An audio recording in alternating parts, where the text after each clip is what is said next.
Good afternoon, and welcome to the Provost Conversations on Online Learning. The Provost Conversations feature public talks by leading experts on the future of education, particularly online education. At Columbia, we have faculty at schools that have developed pioneering programs and initiatives, and the goal from these Provost Conversations is to share knowledge to enhance teaching and learning on campus and online. In previous Provost Conversations, we have focused on MOOCs, massive open online courses, and we heard from the founders of Coursera and edX and experts who shared with us how to gain insights from MOOCs. And in this particular Provost Conversation, we're going to be talking about SPOCs. Small private online courses, small instead of massive, and private instead of open. And to talk to us about SPOCs, we are delighted to welcome Ashwin Damera, who is the Executive Director of Emeritus Institute of Management. Emeritus works with leading US universities, particularly business schools, including Columbia Business School, Berkeley Haas, Dartmouth, MIT Sloan, and Wharton. And at this point, please join me in welcoming Ashwin to Columbia. Thank you. So I'm super excited to be here. Thanks, Suleiman, for the invitation. I see some familiar faces as well here from the business school, so welcome. I'm going to structure this into three parts. The first is to tell you a little bit about Emeritus, because I'm assuming that most of you haven't heard of us. That's the downside of being small versus massive. The second part is to talk about our pedagogy for SPOCs. Most of you might be familiar with it, but I would love to share some insights of how we do that. And then the last section, talk a little bit about who our learners are, why they come to us, and what we've seen about how they learn. Every now and then, I'll try and contrast or compare with MOOCs, so you get a sense of the similarities as well as differences. And if you have questions during the way, feel free to, I think you need to raise a hand, a mic will come to you and ask me. I'm happy to stop and answer questions, but there's also formal Q&A at the end. Suleiman has promised to be nice. Having said that, I think he already took away the first slide. So we work with a few schools. So small is not just in the class sizes, but it's also small in terms of the partners we work with. We don't have 150 or 200 partners who are all doing their own things. And the reason for that is to make SPOCs work, you need to have an intensive design process. The learners are more demanding. They're paying a fee for this. And so you want to work with schools on courses where the faculty and the school is willing to commit some time. Our courses have originally been more on the leadership and management topics, but increasingly we're moving into data science, fintech, blockchain, cybersecurity, and those kind of courses. So this is a great time actually to be here and have these conversations with all of you. Our team is fairly global. We are about 200 plus people across the world. About 140 of them sit in India, predominantly back office and technology. But a lot of my team is actually now on the East Coast. They work with faculty in instructional design. We film usually on campus, whichever campus that is. And then we also have people in Seattle and other parts of the US. So a fairly global team. A lot of them, in fact, all of them have higher ed experience, which I think is important because at the end of the day, you're working with faculty and everybody has their approach to content, so you have to be mindful of that. At the same time, be mindful of the medium restrictions and opportunities it offers. Columbia Business School was one of our first partner schools. We have a bunch of courses with them. Our most recent course is Value Investing, which we're super excited with because it's really a powerhouse course of the business school. In 2017, we had about 3,500 enrollments. That, I think, is a 2x growth on 2016. I think in 2018, we might hit 7,000 enrollments, so we're growing fairly rapidly. These courses vary in price from $1,400 to the most expensive course is the Value Investing course, which is $3,750, right? And so I've just put an average price out here. And Just to spend one more slide on our model, we have two models, and we just call it the Emeritus model and the white label model. But broadly, there are a bunch of things like marketing, enrollment, student support, managing the platform that we do across both models. And the real difference is that some faculty like to create the course content and assets and have us run it. So we have TAs and we have industry experts who might do the live sessions or the discussion moderation. And some faculty like to be more involved and do that themselves or use their TAs to do that. And that's primarily the difference in the two models. A certificate that we use is predominantly school branded. This is a certificate from White Label. But if Emeritus was doing some of the moderation and discussion moderation, then we would have a logo on this as well. All right, so that's a little bit about who we are and what we do and our partnership with Columbia. Let me talk a little bit about our pedagogy. I think this is equally interesting. How many of you have actually taken a SPOC? Okay, how many of you have taken MOOCs?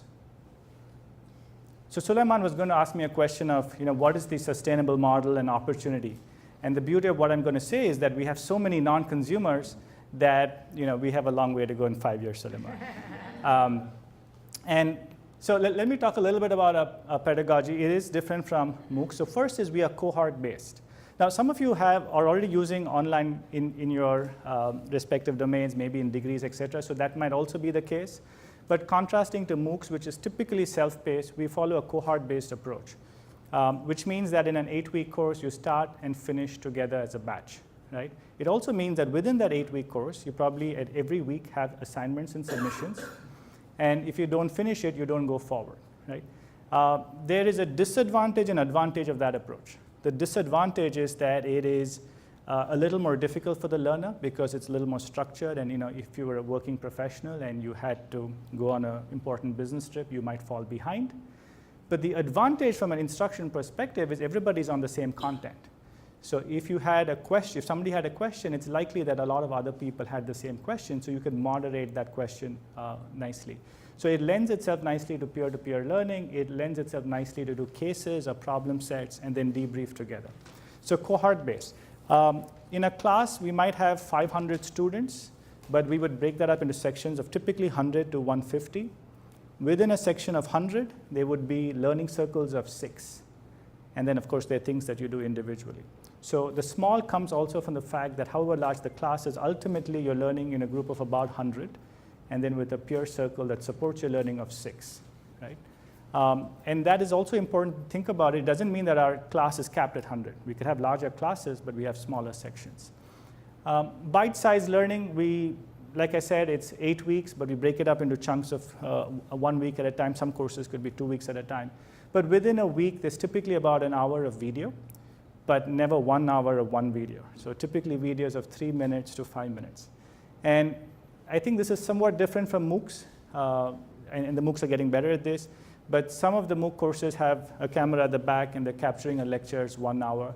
And I can share some data later on how participant attention falls when you do that. So we create bite-sized learning chunks.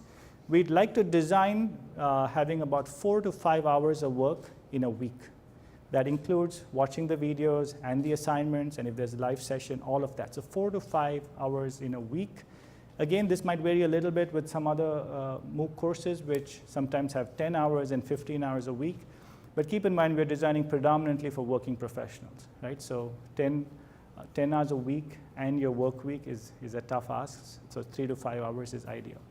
And then a lot of what we want to do is peer-to-peer learning and learning by doing. So whether it's simulations, whether it's projects, real-world application, and I'll talk about each of these. I think this is the part of the course that's, a lot of people focus on instructional design.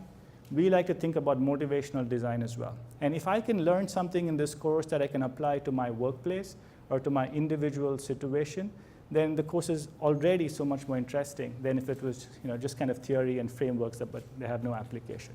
Games are also fun, and we'll talk about an example or two of what we do.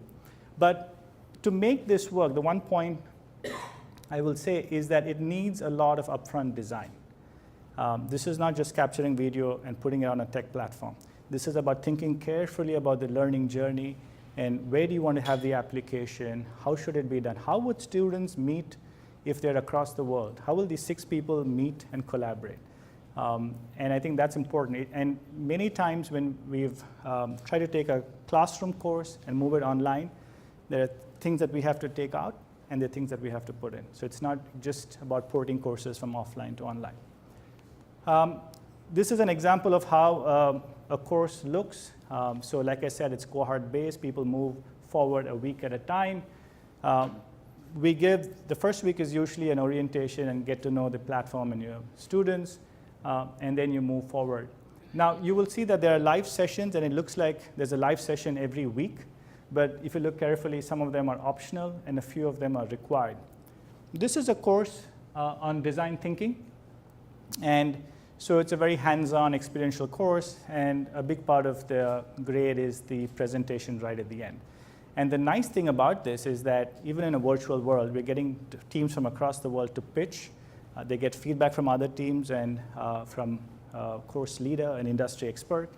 And so it's a meaningful experience. They're really working, getting their hands dirty, creating a new idea for a product or service, and at the end of 8 weeks, getting feedback on how they did, right?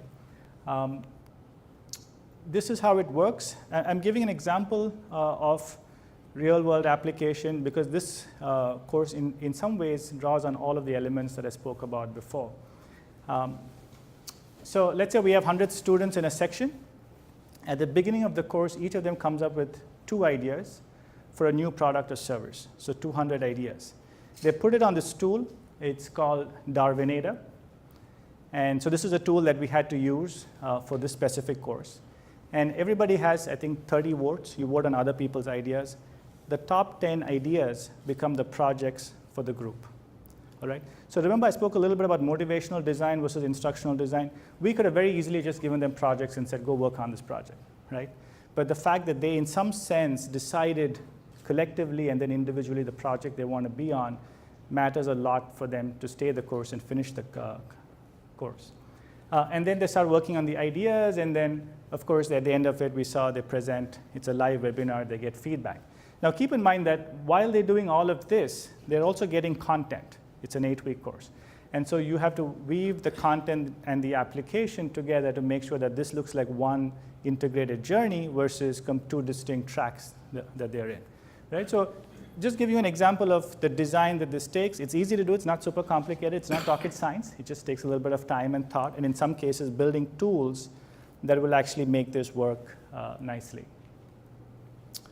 Peer-to-peer learning is an important part of our pedagogy. I won't say that we've nailed it and we know exactly how to do it because we've had some courses where people complain. And the biggest crib is I'm in a group of 6 and 3 people don't turn up. Right? So we don't know how to fix that. If anybody has an idea, I'm all yours.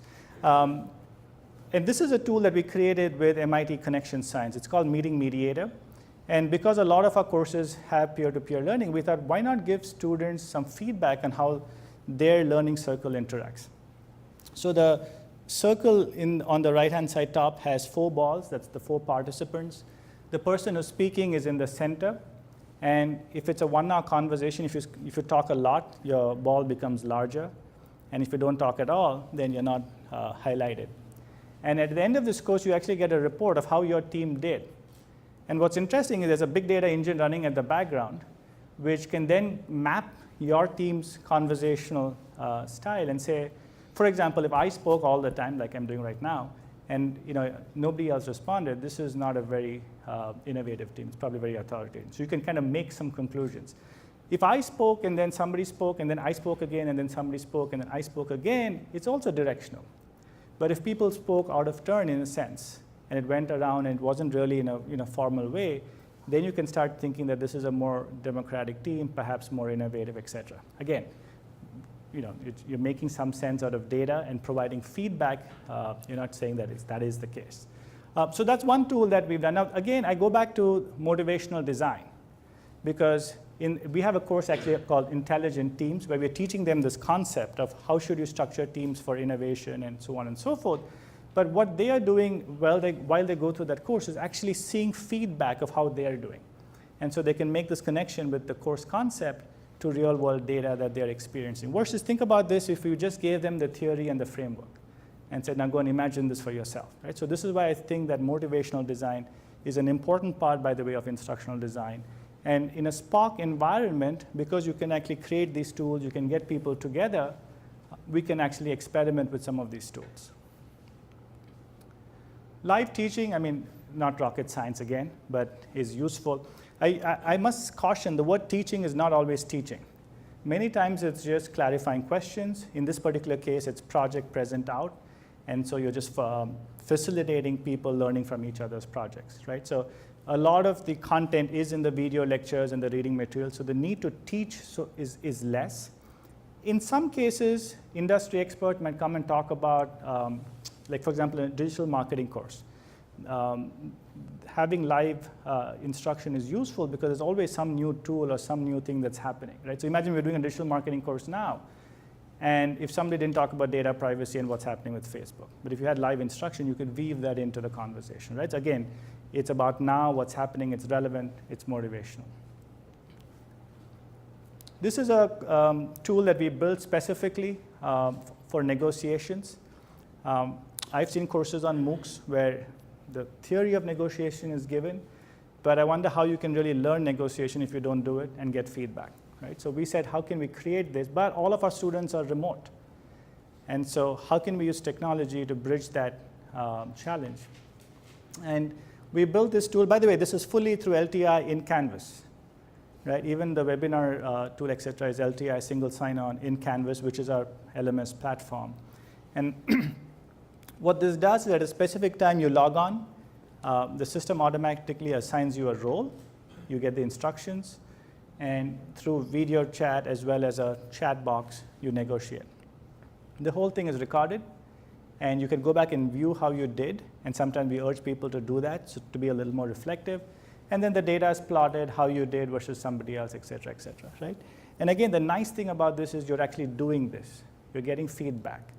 And then there are 4 such negotiations in a course, and so you're motivated to come back and say, okay, I didn't do so well the first time, let me do better the next time, right? So the small tools that we build into a course, I think, add a lot of value, and I have a slide about what our participants value, and we'll come to that, and simulations do play a significant role. Videos. MOOCs, SPOCs, we all use videos. Sometimes people eat popcorn and watch the videos. Sometimes they're doing other things and watching the videos. And so how do we measure the efficacy of videos? I don't have an answer to that. But what we did, or what we try to do, is to make the videos interactive as well, right? And so there are a bunch of ways in which you can do this. Some of this, by the way, is off-the-shelf tools that you can use. They're fully compatible with Canvas. So we ask questions in the video. They can be true, false, multiple choice, descriptive. We don't grade those questions, so no judgment. You can go and type junk if you wanted to, that's fine. But basically, the video wouldn't move if you didn't type something. So if you're busy doing something else, you probably have to come back and advance the video. The interesting thing, and we've tried this in 1 or 2 courses, is to do branching, which is that if you answered A, you watch a different part of the video. If you answered B, you watch a different part of the video, right? And that's supremely motivating to a student because the answer is like, oh, you said B and da-da-da-da-da. Like, oh my God, this guy's talking to me. The challenge with branching is that you have to design that before filming, right? And so I come back to this thing about design, which is super critical. It's great when you do it, but you can't do branching after the videos are filmed. So you have to film before. You have to think about these questions before. Any questions so far just on the tools and the pedagogy? The tool that you were talking about in terms of the circle of conversations who are talking to each other, is it live feedback or after the fact? So the question is the tool that we were talking about, the circle there. So that circle is live, but after you do 3 such sessions, you get a report that kind of summarizes what the tool thinks your team is like, right? So this is really not feedback, it's visual. Yes, in a sense it is feedback, but you get a report after 3 sessions that tells you how your team is, how the whole section is, and what you can do, what some inferences are based on that. Yeah, one more question. Have you ever played around with the idea within that tool of natural language recognition to assess the quality of what's being said?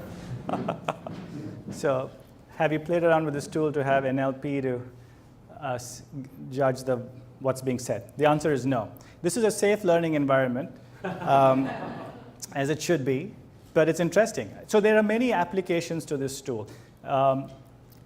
We've had a company that's come to us and said, can I run this across 4,000 employees? And I want to see which of these are the most innovative ones. We've kind of said no to that because the tool is supposed to be a safe environment. But if the company did it themselves, it's interesting. You could actually draw some inferences out of it. But good question. We don't do it, but the tool lends itself to it. By the way the tool was built, we initially built it on Google Hangouts. And it could even recognize the decibel levels with which each participant was speaking, and that was one parameter that went into that circle becoming bigger or smaller. But then Google Hangouts doesn't support that now, so it's on WebRTC, and I don't think we do that anymore. So it has a lot of interesting things that you can pull from it. Yes, just wait for the mic. What was the inline quizzing, video quizzing tool that you were using there? The inline video quizzing tool, there are multiple. I think this one is Zaption. Have you guys heard of Zaption? They went out of business. No, they got acquired by a company that then didn't allow anybody else to use it. There's a company called PlayPosit if you wanted to use it. Some video players, like for example, Kaltura, would allow an in-video question with limited functionality. PlayPosit is good because it gives you data of, so if a lot of people are typing in junk, et cetera, you can draw some inferences. Sorry. Sure, go ahead. Another question. The model that you place to define SPOC, to me it sounded like something that edX had already done in some of the certification, where you actually release courses by week, it's small bites, you have participation, you have a PA, questions between videos. How do you set yourself apart from that model? So if edX is doing SPOCs, they're doing SPOCs. But they call it MOOC. But they're doing SPOCs. I mean, I can call this a MOOC as well. It won't make it a MOOC. But the point is, I mean, by the way, I didn't define SPOCs. I think somebody at Berkeley many years ago coined that phrase. And so there are many ways in which you can do SPOCs. So for example, HBX, if you guys are familiar, might consider themselves to be SPOC. They have no live teaching. But the class size, the section size is 300, and it regulates itself, and it follows a cohort-based approach. Some of the MOOCs have, like you said, they have this professional certificate and versions which kind of look like SPOCs, but I'm not sure that they're fully SPOCs. So because if I go back to the slide, you might say that I start and finish at the same time, but are you giving feedback? Are you providing course support? Right? And when I go to the end of the slide, you'll see that all of these matter a lot to our students. So maybe they're doing some of these elements, like bite-sized learning, cohort based. They're doing some grading, multiple choice, et cetera. But I don't think they do all of it, and maybe the extent to which they do it might vary as well. Right? But like I said, any MOOC could also do a SPOC if they wanted to. The difference, I think, would come from the customer's perspective, so the student's perspective. This is a larger question, a larger conversation as well. Why does somebody do a MOOC versus a SPOC? Why does somebody pay $1,500 or $2,000 to do our course versus do something for free or for $50? And my belief is that these are very different customers, or this is the same customer, but they have different goals, right? So I think both can coexist quite nicely.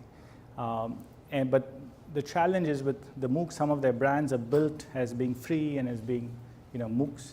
And so the value that the student might get from doing that in his or her own eyes or in an employer's eyes, et cetera, can vary. So much larger conversation. Okay, let me keep going. And this might be a good time for us to talk a little bit about who our students are. And like I said, we started off with courses predominantly in management, in finance, in strategy, in leadership.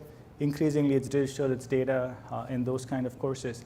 Interesting point here is that about 63% of our students have work experience of more than 10 years. So they are 35 years, 40 years on average. And I think, by the way, that is a big difference from the MOOCs. The MOOCs are in their 20s predominantly, right? So our learners so far are a little older. They're working professionals predominantly. Very few people in that 0 to 5 years, about 14%. And now the question can also be asked is, why is that, right? And a lot of times it's suggested that's because of the price. And that might be the case. But the question also could be because of content. So for example, we see in our skill-based courses, such as digital marketing or business analytics, the audience is younger. And so I think that it's not just about price, it's also about the course itself. But price definitely plays a part in this. Now, when you're designing for an audience that is working professional, you have to make sure some of the things that I talked about earlier come into play, right? So for example, 3 to 4 hours of learning in a week, or maximum 5 hours. So imagine somebody who has 15 years of work experience, 20 years of work experience, running a division, has a lot of people reporting to him or her. But if you expect them to be spending 10 hours a week for 8 weeks at a stretch, that's a lot of effort for that learner to finish. It's a motivated learner, they want to finish, but you have to kind of design this course so that they can finish. So we need to think very carefully about learning effort when you look at that data. There are also other implications. For example, so these people are less interested in just pure theory. They want application because they get enough theory in any case, right? So you have to think about that. The other thing that we learned from this audience is that they are not the most technologically savvy audience, right? And so in the early days, for example, we used a tool called Slack. Many of you might use that. So we said, wow, peer-to-peer discussion on discussion board is horrible. So everybody must download Slack, and there's groups of 6. We created teams for them on Slack, and we wanted them to interact. Half of the cohort had difficulty even downloading Slack, right? Now, maybe that will change over time, but one of our learnings in doing that is that if we wanted this kind of an audience to succeed in our courses, everything had to be on one platform. Everything had to be integrated. So if you gave them a Slack kind of an experience, but if it was within Canvas and it was LTI, they were willing to work with that. So we actually created a mobile version and a web version of Slack ourselves. It's integrated into Canvas, and we find that the adoption of that is obviously much higher. The downside, though, is it's not as good as Slack, but it's a trade-off that we need to make. Right? So this on this slide, by the way, I don't think this is very different from MOOCs in terms of the fact that 80% of our students are non-US. I think the MOOCs see that similar data as well.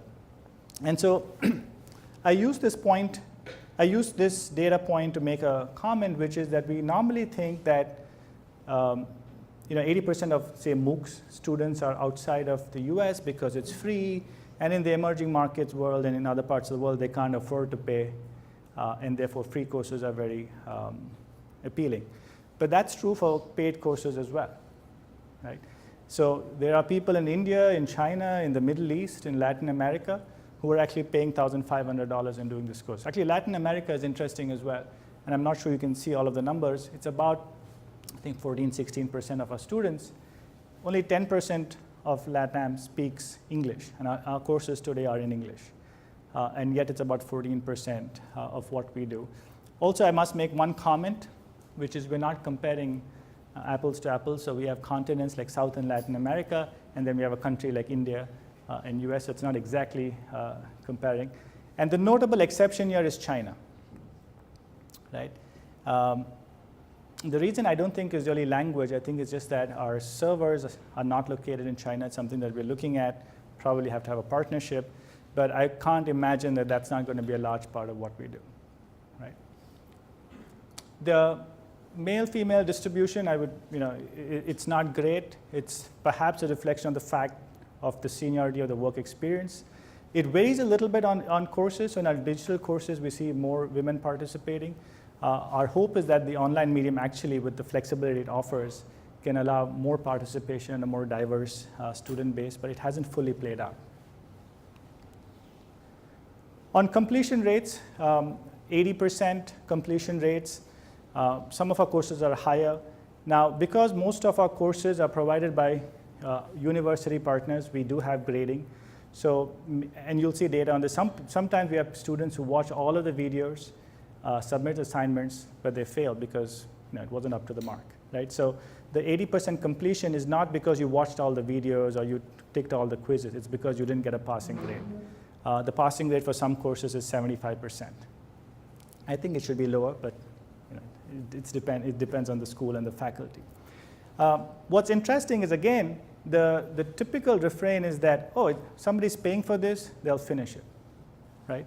And on the MOOC side, the idea is that, oh, you're not paying for it, you won't finish it. And there is some truth to that. I'm not debunking that idea. But if you look at B2B completion, so B2B is where the company is sponsoring the student. So the student really is not paying out of their own pocket. And that completion is significantly high, about 80%. And so to some extent, that gives you a data point to say that it's not only because you're paying for it that you're actually going through the course and completing. There are other elements of how these courses are designed that actually lead to higher completion. Right? So that's something that we should think about as we think about completion. Any questions? I normally get a lot of questions on completion. Okay. B2C is where the individual is paying for the course themselves.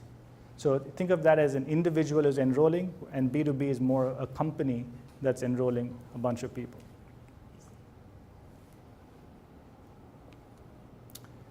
Our NPS is 43 across all courses. We've had a couple of courses where our NPS has been negative. And so that means that we have obviously a few courses where it's 60 and 70. I'm assuming all of you are familiar with NPS, Net Promoter Score.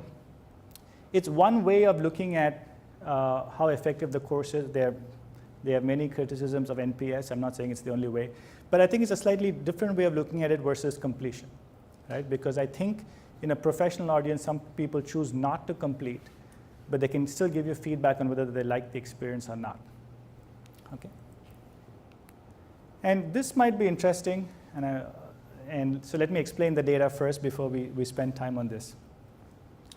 We looked at two different pieces of data. One is the likelihood to recommend, which is, by the way the NPS question is asked. NPS is an aggregate number. So we looked at the likelihood to recommend of a student.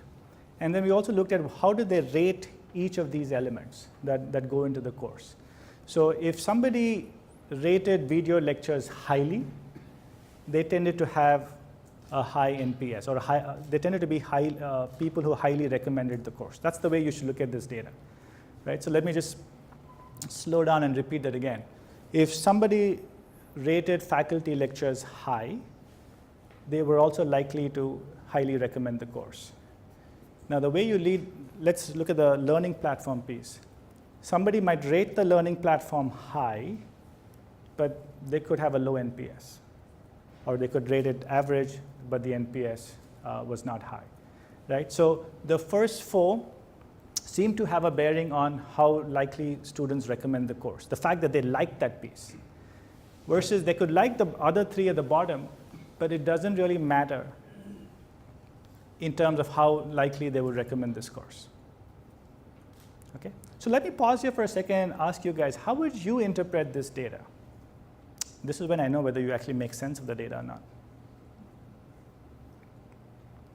Yeah, Veronica? It almost seems like collaborating with their peers is not valued as highly as getting the content and the information. So what Veronica is saying is that it looks like even if they collaborate nicely with their peers, they're not giving, that doesn't have a huge bearing to likeliness to recommend. And why might that be? They seem to be valuing the content and the individual interaction more than the collaboration. Yeah, so the converse of that is that they like the content a lot. They like the individual assignments a lot. So by the way, the question of why that might be, I don't have a straight answer for it.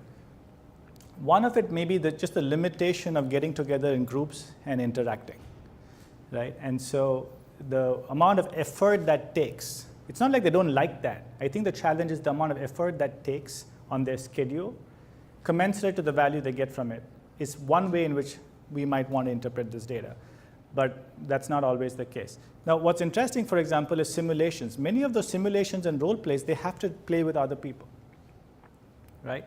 And that's rated fairly high. That has a nice correlation with likeliness to recommend. So one of the things that we are starting to increasingly do is thinking about building courses for scale, all right? So like I said, we had about 8,500 students last year. We'll do about 3 times that this year in 2018. And because you're a SPOC model, you still have to give them support. You still have to have simulations where there's a group of 4 people. If one of them has a tech problem, they're going to email or call somebody. By the way, I don't know if you guys noticed, course support is very important. And so this is why I'll come back to this question on edX, which is today we have 24/7 support. So if you have a problem with your assignment and you want to speak to somebody, you could call a number, you could most likely email as well. And that is super important, right? So the way I look at the data is that forming groups is great. When it's done well, it's really well, we get good feedback on that. But the effort on doing that seems to be fairly high for a working professional. The interesting thing is that the learning platform itself is not such a big deal, right? And I say that because a lot of times in conversations with schools and faculty, they ask us questions about what is your learning platform? Can it do this? Can it do that? Da da da da da. And obviously there's a hygiene factor to it. It has to work, etc. But it doesn't seem that the students care about all the functionality and the bells and whistles that a learning platform has. Why do you think individual assignments matter more than group assignments? I think it's more about the professional development that they're looking for in there, and so that matters most. And maybe collaboration is not something that is good amongst them, or the teams that they're forming in there need more work. Yeah. So individual assignments could be more important to those participants. So it's interesting. Individual assignments you apply to your workplace, to yourself. So it feels like you get instant gratification. By the way, simulations, you get instant gratification. Some of these other things, like discussions, etc., they're free-flowing. They can go in this direction today, the other direction the next day. So maybe, it's a hypothesis, can't validate it with data, is the fact that if people can get feedback sooner, like for example, the tool, the meeting Mediator tool, where you can really see that those balls moving, that kind of has more resonance with this learner. You're Yes. speculating on the reasons. Did you ever ask them what the reasons are? Is there a way to do that?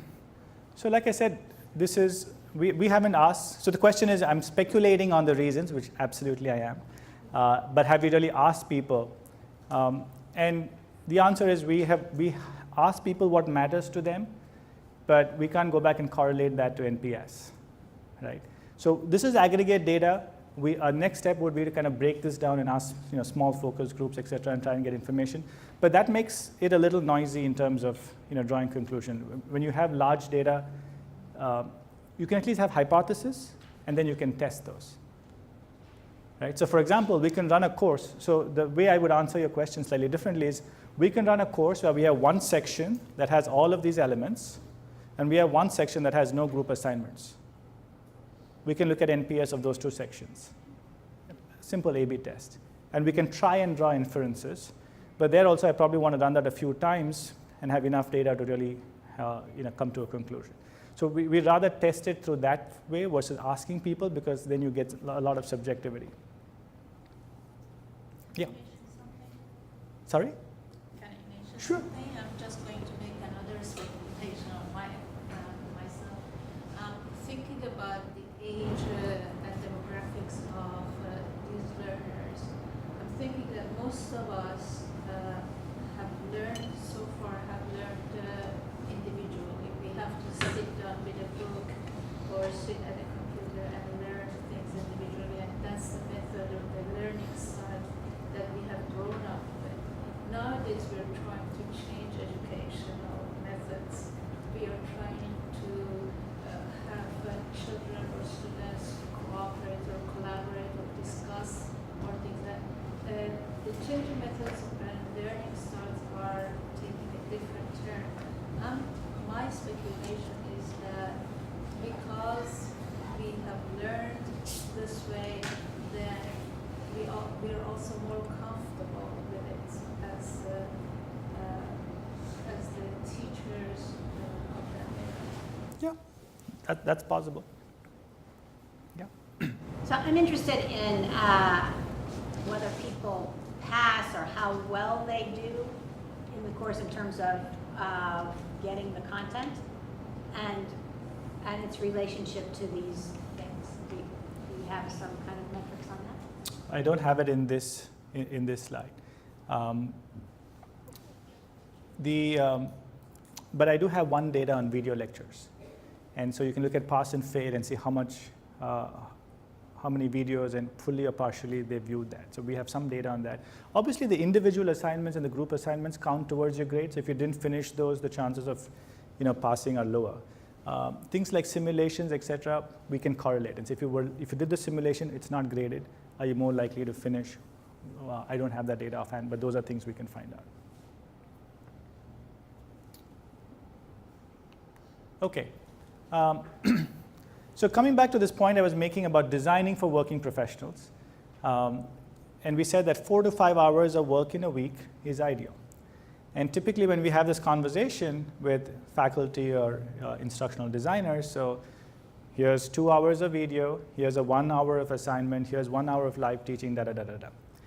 And we always used to have learners come back and say, wow, this course is too intense, I'm not able to keep up, etc.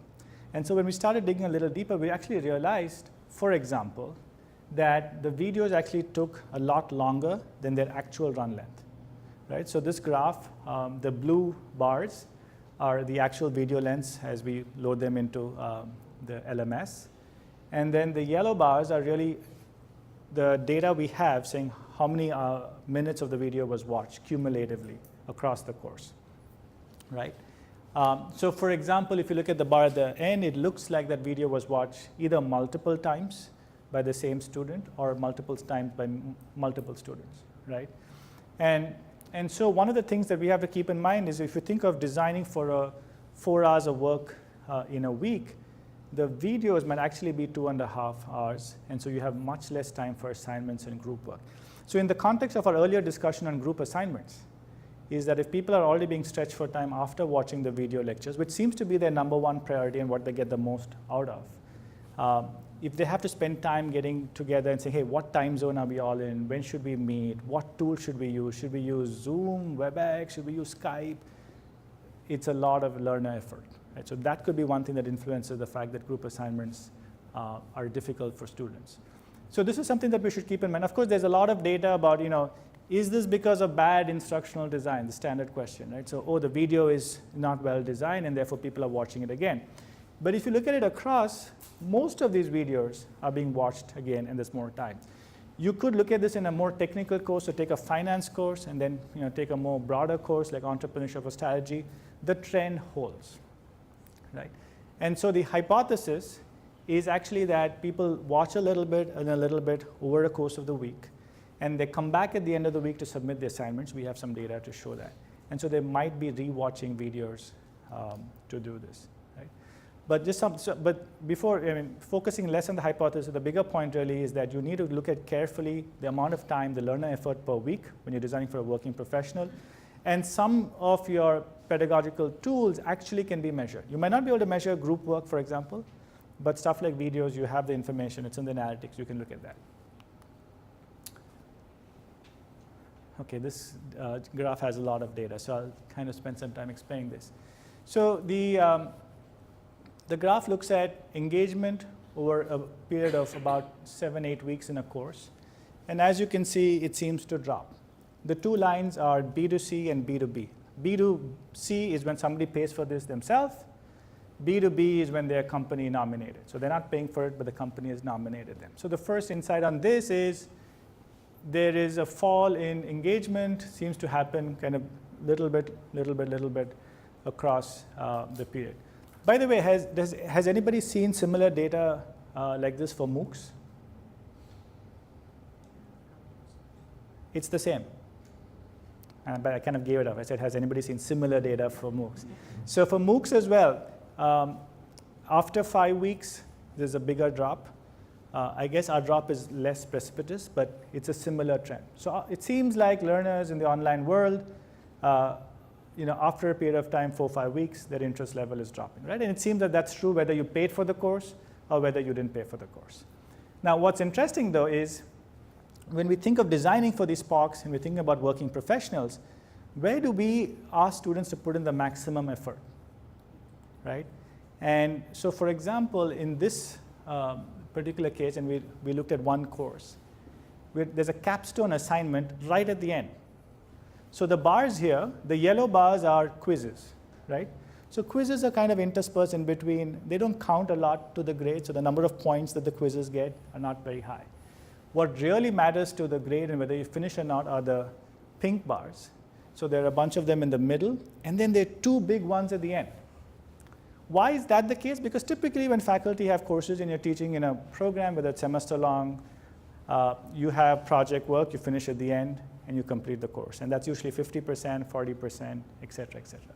And so you take the same approach and put it online. But the challenge is you have this, right? And maybe you have that in a semester long course as well, but just not been measured, I don't know. And so what the takeaway from this is, if you can, and it's a big if, is to try and break down that capstone assignment into smaller chunks and put them a little earlier, right? And that way the student does not feel that kind of at the end of 8 weeks, 6 weeks, when he or she is kind of like, oh God, I'm going to give up, that they actually have to do a very important assignment that counts to their completion. So that's one way in which you could, A, help the student finish, but also improve completion scores. There are other ways as well. So for example, you can think of having every course as being 4 weeks long. That might compromise the learning a little bit, so perhaps not the best way to look at it. By the way, any questions on this? If you look at, it's kind of related to the earlier slide. So we did an analysis of assignment submission. The great news about this is that in general, people submit late, right? And it was painful initially, and then you just accept it, right? So then you design your course for late submissions, right? So for example, if I go back to this slide here, what's the problem if you have a late submission on week 7? So, and typically we give a 2-week extension. Earlier we used to give 1-week extensions, now we give 2-week extensions, right? And after that, you don't get those points. Is that you can't close out the course with the grade. So you can't say who's finished, who's not finished, you can't issue certificates. And what does every student want the moment the week is over, the last week is over? The next day they want their certificates, right? But because you have extensions and that is an important assignment, you can't do that, right? So why is that? Why can't you give the certificates to the people who finished? a lot of those assignments are group projects, and so they have weightage. So that's one reason, for example, that you can't do it. Do we penalize for lateness? Do you take off points? Tell me, if you think 60% of your students submit late, should you penalize? It's a good question. We have this debate, by the way. It's kind of. I guess you can penalize after a certain amount of time. After 2 weeks, we don't accept the submission. So then you lost the entire points for that submission. Definitely. And that's 2 weeks. But we tell them up front. And the idea, again, for 2 weeks is these are working professionals. So there's going to be something that's pulling them in some other direction, and we want to be mindful of that. It's not that they're not committed to the course or they're bad students. It's just that they have other things to do.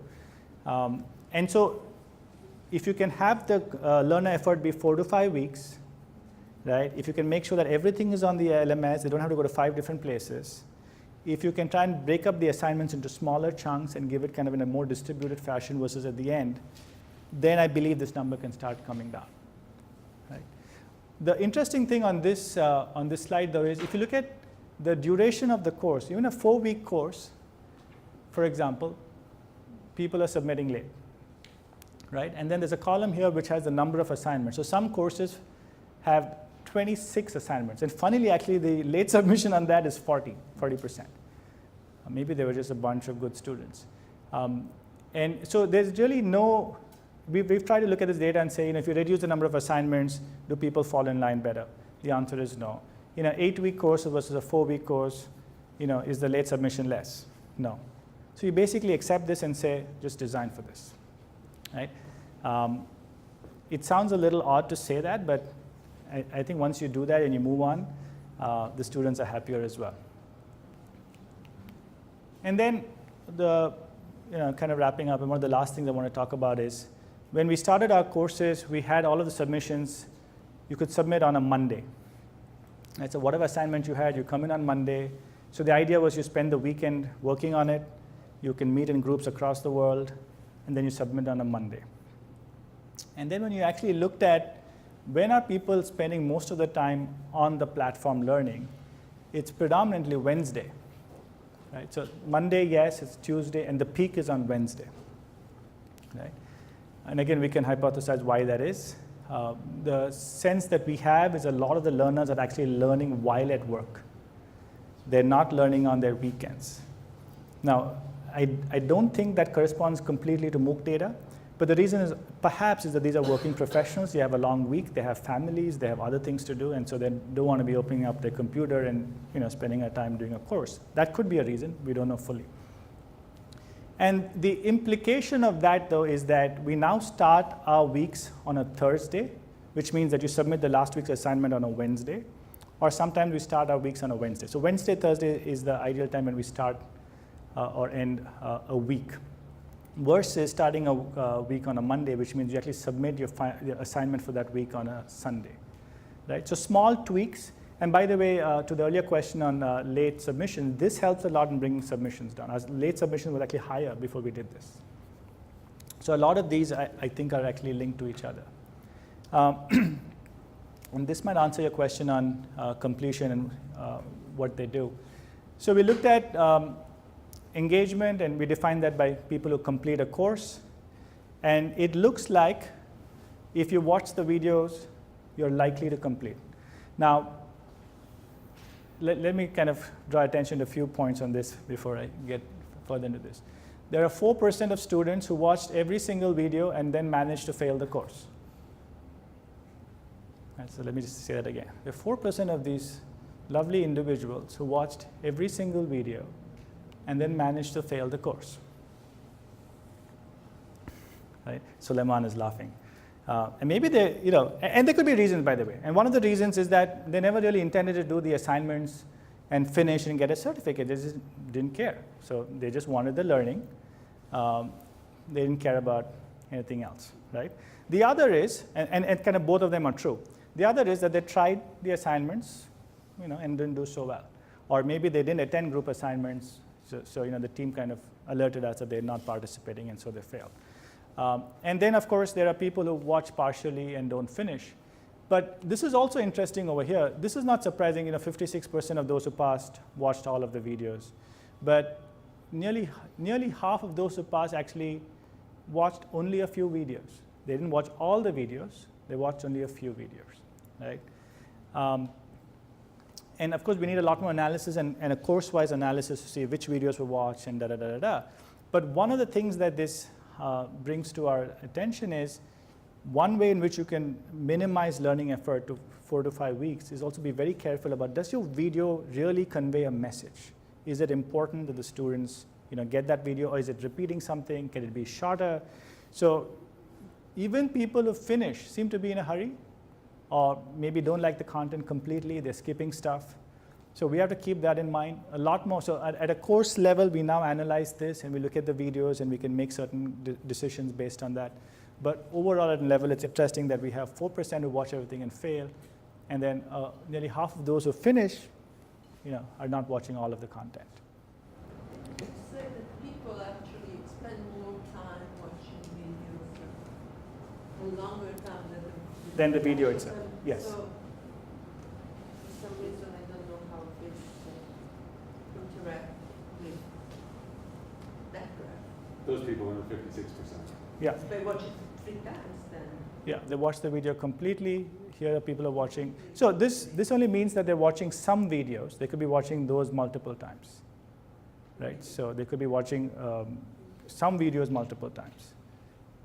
And it is also the 4% here that contributes, right? So it could be that actually somebody's spending 4 hours to watch a video, but then they don't watch the next one, and they go, so they're spending, so let's say, you get what I'm saying, right? So if there's a 5-minute video, they watch it 4 or 5 times, but they don't watch the next one. Yeah. Stefan is surprising. It means some people really work very, very hard. Yes, which is true, by the way. So when we ask students how much time you spend on a course, we have students who will say 10 plus hours. So that's about a third of the students. So they work really, really hard on the course, and then the average comes to about 5 hours. Right? So then there are a bunch of people who obviously spend less than that, and that's probably in this space.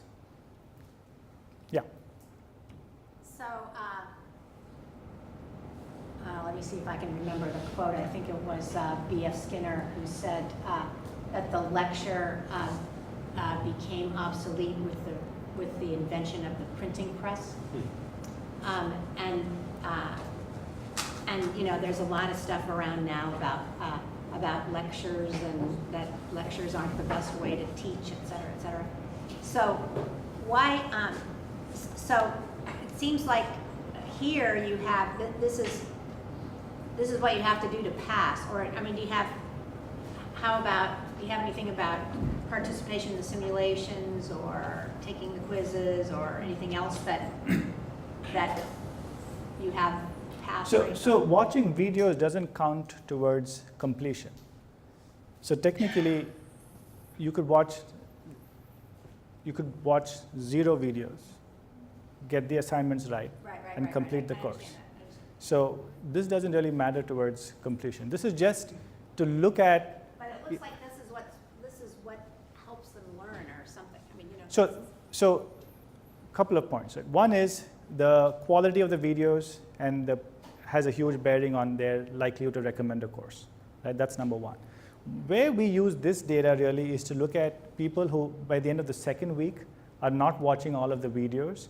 We put them as, that's one parameter that goes into an at-risk category. And if you guys remember the course support point, we start emailing them. If they don't respond, if they also have not submitted an assignment, we would call them. So we use this as a parameter to look at, so the conclusion here is, this is 96% people watch partially when you fail. It's less than half when you pass. So we use it as a proxy to say that there's lesser interest. These students are at risk. Should we manage them actively by calling them or supporting them, et cetera, et cetera. That's how we interpret this data. But the video per se doesn't count towards completion, watching a video. To ask maybe the same question slightly differently, do you present the same content in multiple formats to accommodate different learning styles, or is the content that's in the video, you got to watch the video to get the content? So our courses, I would say, are very heavily video-oriented for the content piece. The application piece, of course, there are other elements. What would be really nice, though, is to design a complete course that's just based on simulations or role plays. But that takes a lot of effort up front. It needs also the faculty time.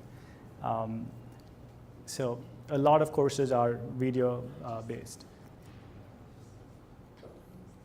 Yeah? Have you looked at these data, the video watch data per assignment? So what percentage of the students for this one assignment watched all of the videos versus some of the videos? So say it again. So if there's certain videos that lead up to one assignment Yeah. in particular, have you looked at the pass-fail for the number of watched and fully watched and not fully watched leading up to that one assignment and the pass-fail rate? So the question is, have you looked at videos that lead up to an assignment and how many times those are watched, and kind of looked at the connection between that and pass-fail? So we haven't looked at the connection between that and pass-fail, but what we know is that videos that lead up to an assignment or that debrief an assignment are watched multiple times. And so that is something that we know. And does that lead to completion? We haven't yet looked at that data to say that point. Yes, sir. Linked to this point, there has been a lot of analysis by the MOOC providers about how the behavior of learners changes during the course. So they start the course watching the videos and doing the assignments. And then as the course evolves, they start doing the assignments and trying to find the videos that match the, the assignment. Have you looked into that and changing the learning habits of the learners during the course? So it's somewhat consistent. Like I said, so first of all, many of our assignments come towards the end of the course. So already it's kind of built into that trend. But like I said, a lot of the video watching multiple times is assignment videos and debrief videos of the assignments. So we see that as well. Now, can we change it? I don't think we fully attempted to see it. And I don't even know how we would. If you have some ideas, Suleiman, would love to pick your brains on that. One of the things I would say is that we've created a couple of courses actually now, which is half kind of video and reading and half simulation based. And the simulation and the results that come out of that actually counts a lot towards your grade, right? So it'll be good to see, and actually that one you probably could watch less videos and still finish. So it'll be good to see the same data with different types of courses. But again, a lot of the data I'm presenting now, I must say, it's early, right? Because we're learning a lot ourselves about our learners. And as we have different types of courses, we are starting to see data that's slightly different. So what you're seeing is aggregated data, but it varies a lot from course to course. So a lot more work to be done, a lot more data crunching to be done before we can actually fully, so I've always said this is my hypothesis versus saying this is what we know or we think. Yes? It sounds like you've made a lot of inferences about learner preferences based on the NPS correlation with the features that they like.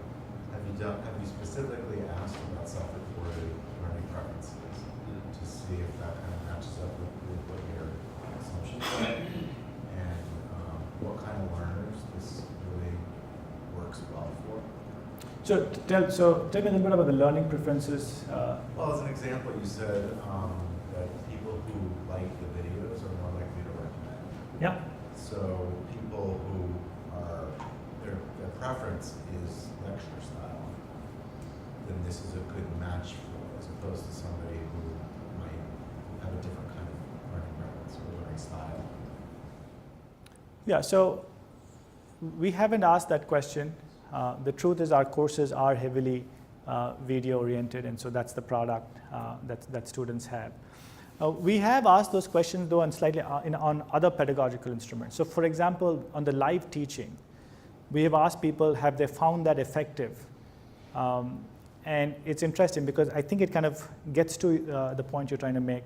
The live teaching, and by the way, you don't see that on this slide as yet, but it's an important part of what we do. And the reason you don't see it is that there are different versions of that live teaching, right?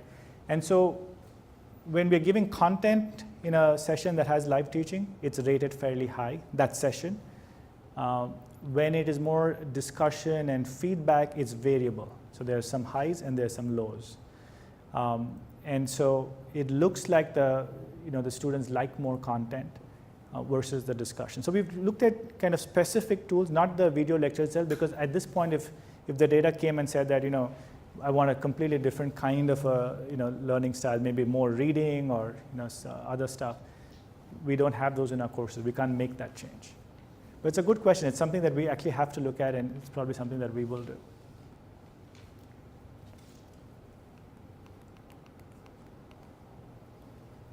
Okay, so just some I won't say guidelines, but ideas or hypotheses that we have based on what we've seen. This is a summary of what we've been speaking about. And so, that's broadly what I have to say about the learner. So just to summarize, we follow a SPOC model. It's small, private, online courses. A big part of that is working on applications or doing things that are relevant to yourself or to your industry. We want to make people learn in groups, but we recognize that there are challenges, and we have to perhaps figure out better design or technology to make that happen.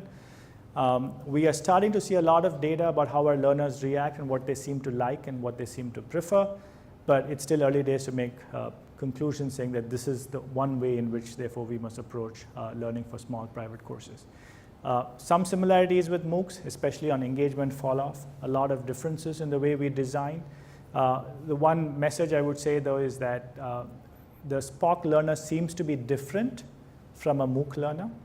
And so as you think about courses and who you're reaching, you might want to think about what target audience you want to learn. When we have done some work on, why do people come to a SPOC, we think of these as, there are three reasons why they come to a SPOC. There's intellectual capital, there's brand capital, and there's social capital, right? And I would like to think that they haven't said this, but adding all of these three, they believe it will have career capital. Okay, so let me talk a little bit about each of these. Intellectual capital, obviously, they are serious learners. So to your point, there are some people who are spending 10 hours a week, though they really need to spend only 3 or 4. You can see some people are watching every single video, etc. So they're serious learners. They want to get something out of this that they can actually use in their workplace, right? So they're just not looking, they're not browsers, they're serious learners. And our estimate is, it varies from course to course, that about 70% of our students are actually serious learners, right? Then there are branders. They just want to put Columbia on their resume. That's pretty cool, right?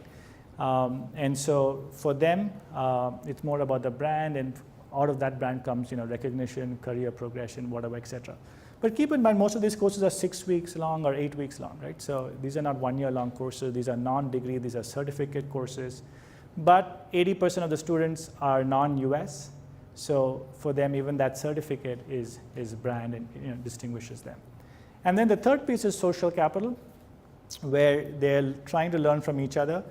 Sometimes I believe that we, as an emeritus, ascribe greater value to this than our students do. At least that's what the data seems to suggest.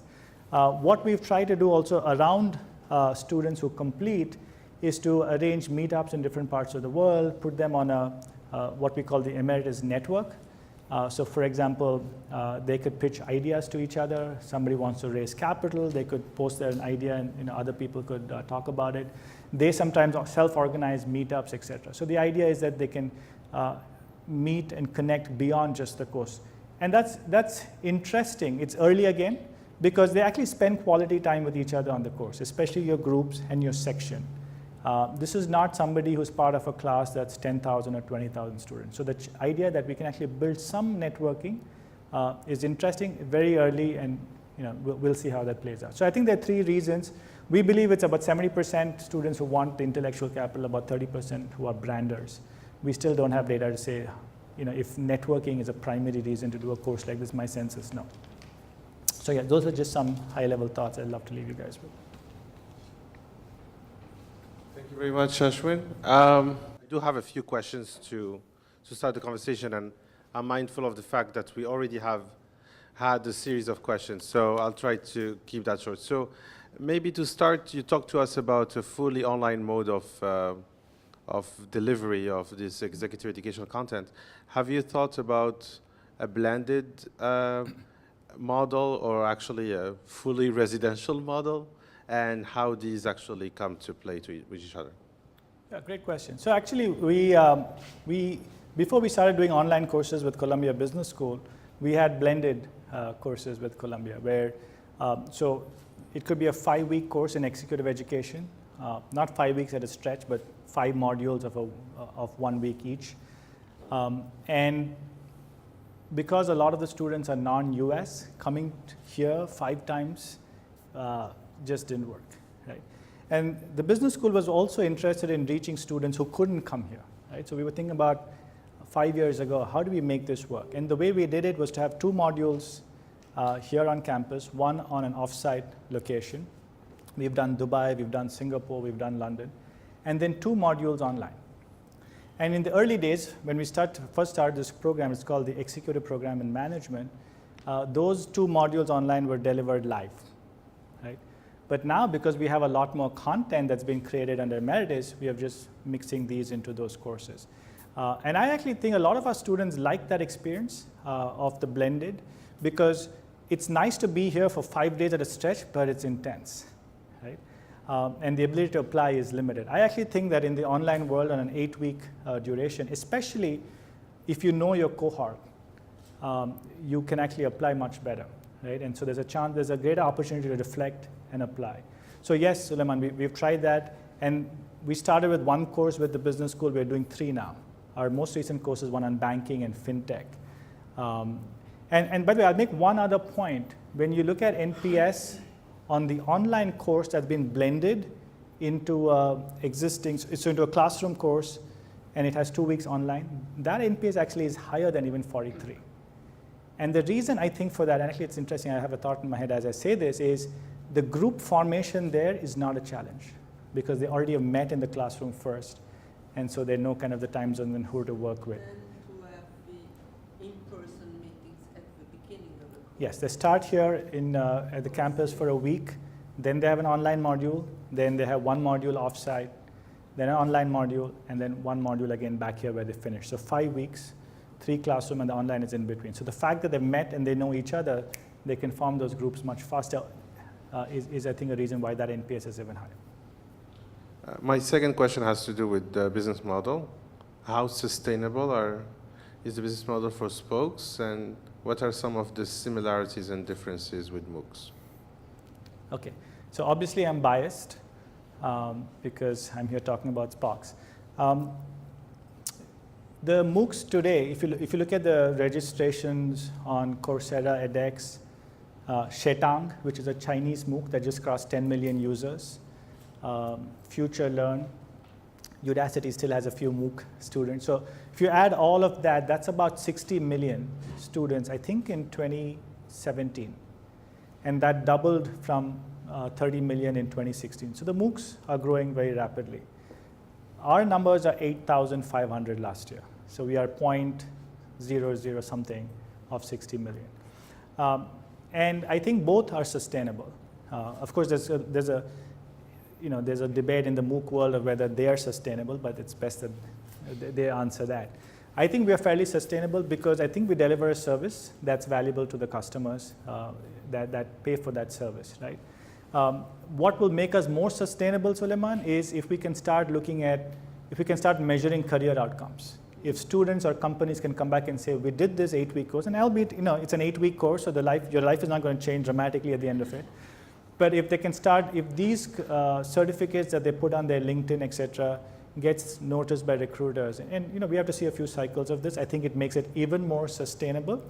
But at the same time, I would also say our learners are different from the MOOCs, and we are growing 3 times from last year to this year. And we haven't yet fully engaged into the engineering courses, data science courses, et cetera, and so there's a lot of room to grow just in terms of topics. And how do you see the mix B2B versus B2C evolve Today, in the next 2 years? Today we are 80% B2C, which is individual paid, and 20% B2B. The B2B world is interesting and also challenging because there's the desire to customize, right? So they like the content, but I want to customize this to my company, to my situation, right? And that is that's interesting and yet challenging. Because it's interesting because if the client is willing to pay the price point to do that, then it's a meaningful exercise. The challenge is because that's not a very scalable model by itself. And so by the way, there's a MOOC that there's a SPOC that Columbia Business School works with, Exec Online, that looks at their 100% B2B, US focused. They charge about $3,000 for a 6-week course. There is light facilitation. So they actually tick all of these SPOC boxes. I believe they're doing well as well, but there definitely is a B2B audience as well. And finally, 5 years from now, where do you see Emeritus and SPOCs in the landscape? So 2015, there was the year of the MOOC. Hopefully there'll be a year of the SPOC sometime in those 5 years, I don't know.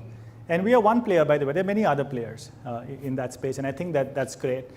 For me, personally, I wish we understand these pedagogical tools even better so we can design better for the learner. If we can actually get working professionals to come together as groups and learn, and there's solid learning outcomes, that'll be phenomenal. But that's not answering your question. For us, the way forward is, right now we are English language predominantly. But we think of our student base as global.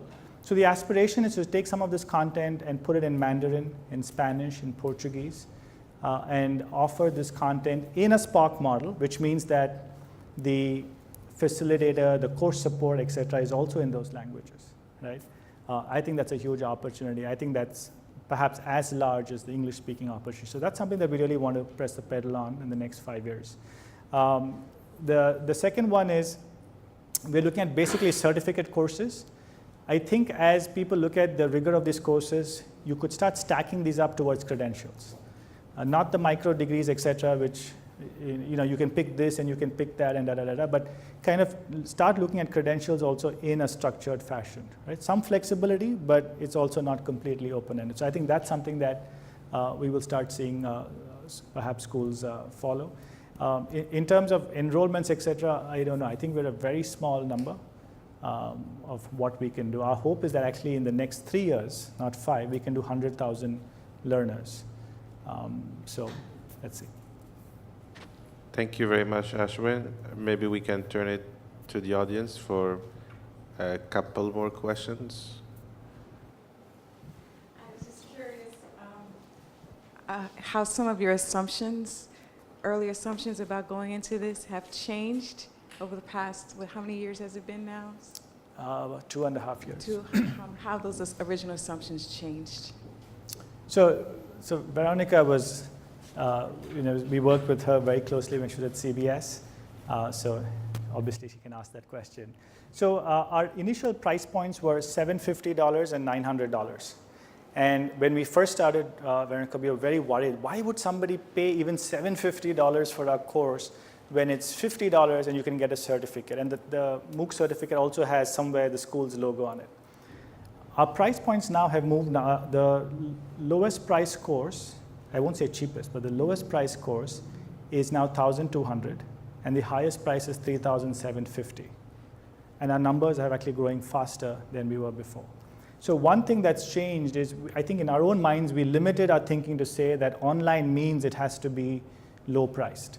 I believe there's a large audience out there that's actually willing to pay price, provided there is quality that is delivered along. So that's a big change in our assumption. And by the way, that has a huge implication on business model, because you then have a viable operation despite the high touch elements that you have. The other part I would say is that we underestimated the amount of course support that we have to provide. You can write all the instructions you want for assignments and all of that, but the amount of course support, I think it comes with the fact that when people are paying a price which might be considered premium, they kind of expect that, right? So that's something that I think we underestimated. And the last thing that I would say is that as we see more data come up, a lot of our assumptions are being tested, right? When to start a course, when to end the course, where should the assignment come? And I guess that will be an ongoing process. Final question.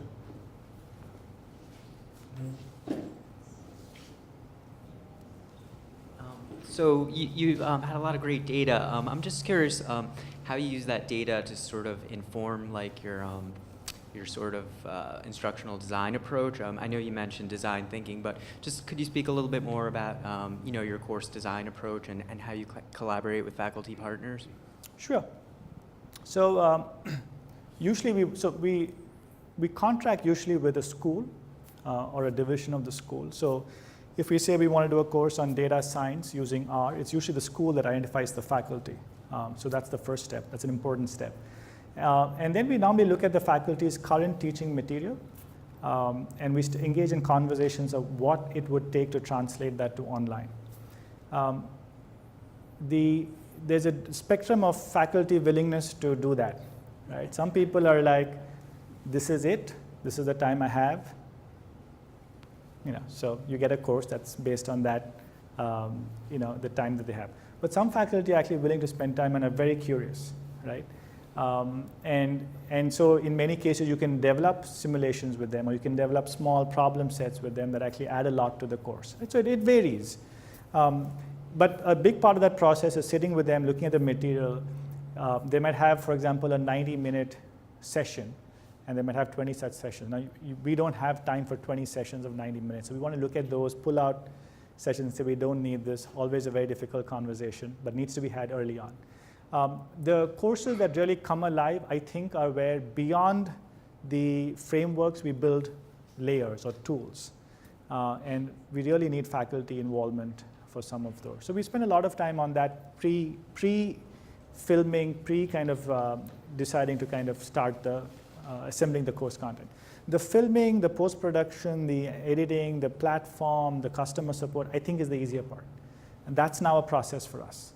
But every course is different, every faculty is different, so the upfront work is kind of an art today. It's not a science. It might just remain an art. And that's kind of, I think, where we spend the most time. So, if you decide to go do a course now, and we have a faculty in place, and we're starting it from scratch, it's probably 9 months before that course comes out. It's 6 months in design and 3 months post-filming.